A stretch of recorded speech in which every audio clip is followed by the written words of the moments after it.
There are so many people who view Luffy as a hero, and that's something that he doesn't want to be viewed as. We've seen it in Fishman Island when he was talking about describing a hero as someone that shares his meat, but he wants to keep the meat all to himself.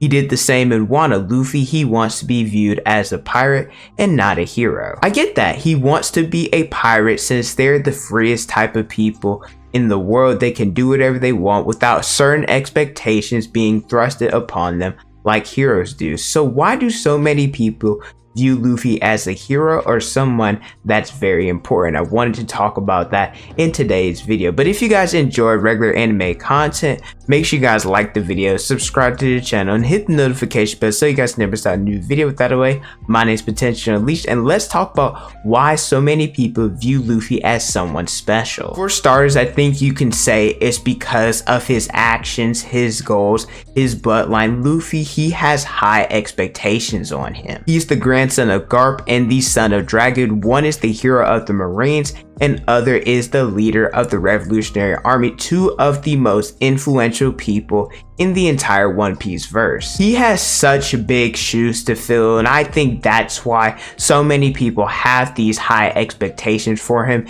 And this is why Ace being Roger's son was so important, because Roger, him being the Pirate King, that is why a lot of people, they were so adamant about Ace's execution. Another individual that believes in Luffy, you could say Shanks. He wagered his arm on the new era because Luffy, he was saying different things like Roger was, and we know how much of a great pirate and such an influential individual Roger was, and at his execution, once it happened, he started the Great Pirate Era. Luffy has high expectations himself. He has a goal and he wants to become the Pirate King, and once he does that, that's when he believes he will be able to achieve his true dream, which is why us as viewers, we have high expectations for him as well. I'd say that these expectations have become even higher because of the different Joyboy comparisons with Luffy and the fact that people believe that Luffy, he is the sun god Nika, that he's the warrior of liberation that brings smiles to different individuals. Some people will say that because of this, it takes away from Luffy's character, and I really want you guys to think,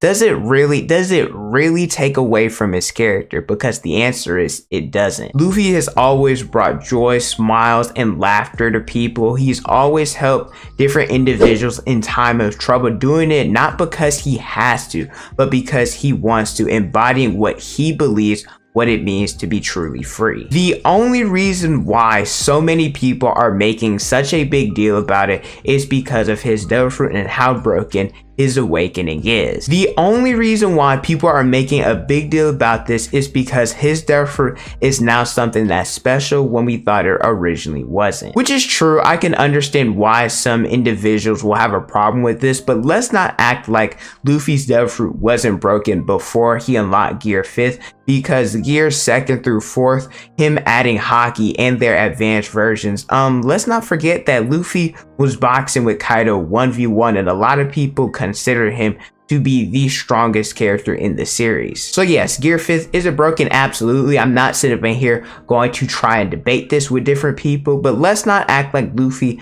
before he had this, before we didn't know that the Gum Gum fruit wasn't his actual fruit, that he was some sort of a scrub, because he wasn't. I also think people have to stop acting like broken abilities for MCs isn't a thing, because I can confidently say, and I might be lowballing this, but probably 90% of different main characters have some form of broken ability. It's more so how they use it or how they hone it that makes or breaks a character. So me personally, I'm cool with these characters having some form of a broken ability, but I love seeing how they struggle, how they suffer from despair, and how they bounce back, how they train in order to properly use this ability. An example of this is Deku obtaining One For All. I'm not going to go into detail what exactly One For All does, because it's so broken that I'm just going to lump it all together and say it's just one hell of a broken ability. The Deku we see currently fighting against Shigaraki is not the Deku that we saw when he first got One For All. And why is that? It's because he busted his ass to get it to the level that it is now,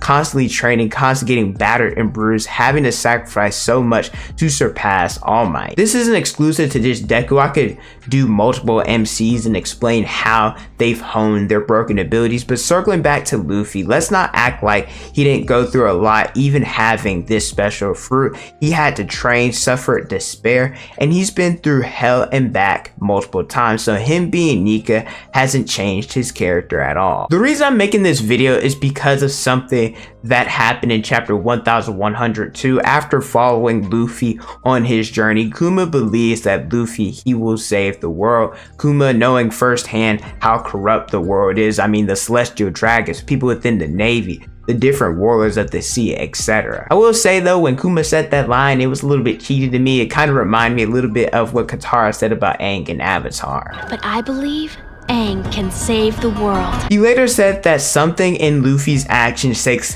the very core of his being. Nika is only a legend, but I instilled into Bonnie the stories of a warrior who rides the rhythm of liberation and brings smile to all. If there is a hero who will bring a great transformation to this sea, then he thinks it must be Luffy. So because Nika is a legend that might not actually exist, and from what all we've seen from Luffy, he gets like a Nika-like vibe from him, and he believes that he'll be the person that can turn the world upside down like Nika could. I mentioned earlier how Luffy has always been like Nika, and that is true because he's gone around liberating different countries and helping others each island. Look at Alabasta, Skypiea, Fishman Island, Dressrosa, Wano, and many more. There's also Rebecca, Shirahoshi, Momo. There's Vivi, so many different individuals whose lives he's impacted. He has the power to change and impact others. People are constantly trying to assist him or change their perception on him. Look at Crocodile at Marineford, or Cavendish, or Don Chinjiao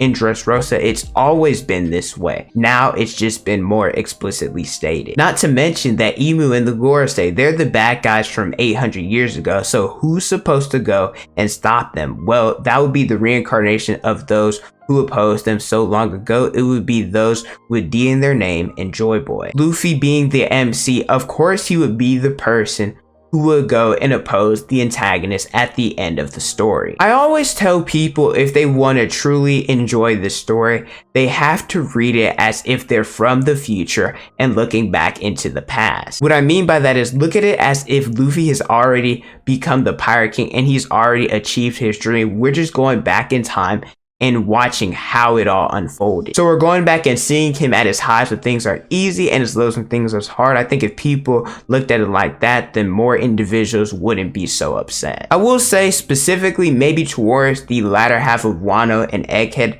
there's been the constant reminder of how Luffy and Nika are connected, and we've gotten it so many times that I don't necessarily think that we need it as much as Oda has done, that Luffy is this special person, but it's always been implied throughout the story, and so different individuals who are upset by that, I think they just need to go back and reread the story. Let me know how you guys feel about Luffy being Nika and about him being someone special, because like I said, it's always been implied throughout the entire story. Thank you guys so much for watching. Don't forget to like, comment, and subscribe. Hit the notification bell so you guys never miss out on a new video. Follow me on Instagram, Twitter, and TikTok is on the screen and the description below. Thank you guys so much for watching, and don't forget to unleash your potential.